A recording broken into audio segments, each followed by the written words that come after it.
NDA ప్రభుత్వం ఆధ్వర్యంలో ఆంధ్రప్రదేశ్ రాష్ట్రం అన్ని రంగాల్లో అభివృద్ధి సాధించాలని, ప్రజలు సుఖ సంతోషాలతో ఉండాలని విశాఖ జిల్లా భీమిలి ఎమ్మెల్యే గంటా శ్రీనివాసరావు ఆకాంక్షించారు. వినాయక చవితి సందర్భంగా విశాఖ నగరంలోని సంపత్ వినాయక నగర్ స్వామిని దర్శించుకున్నారు. విజయవాడలో జనజీవనాన్ని అస్తవ్యస్తం చేసిన వరదల కల్లోలం నుంచి ప్రజలు సాధారణ స్థితికి రావాలని స్వామివారిని ప్రార్థించారని చెప్పారు. అక్కడి పరిస్థితులను చక్కదిద్దడానికి వారం రోజులుగా అన్నీ తానై మమేకమవుతున్న ముఖ్యమంత్రి చంద్రబాబు నాయుడు సేవలను గంటా కొనియాడారు. సంపత్ వినాయక్ నగర్ ఆలయం విశాఖ వాసులకు సెంటిమెంట్ అని, ఏ పండుగైనా ఇక్కడ తొలి పూజలు చేయడం ఆనవాయితీ అన్నారు. తాను ఇప్పటి వరకు పోటీ చేసిన 6 ఎన్నికల్లో నామినేషన్, పోలింగ్, కౌంటింగ్ రోజుల్లో స్వామివారిని క్రమం తప్పకుండా దర్శించుకున్నారన్నారు.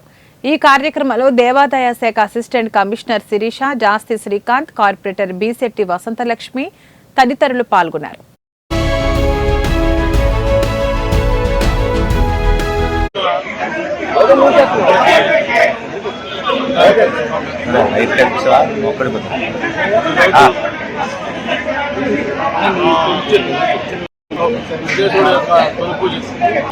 జీవికి తీయండిరా పక్కే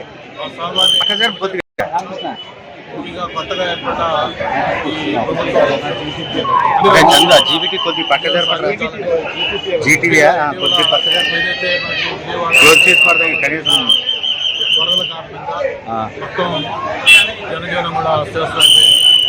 మరి గౌరవ ముఖ్యమంత్రి కూడా నోట్లు ఇచ్చారు.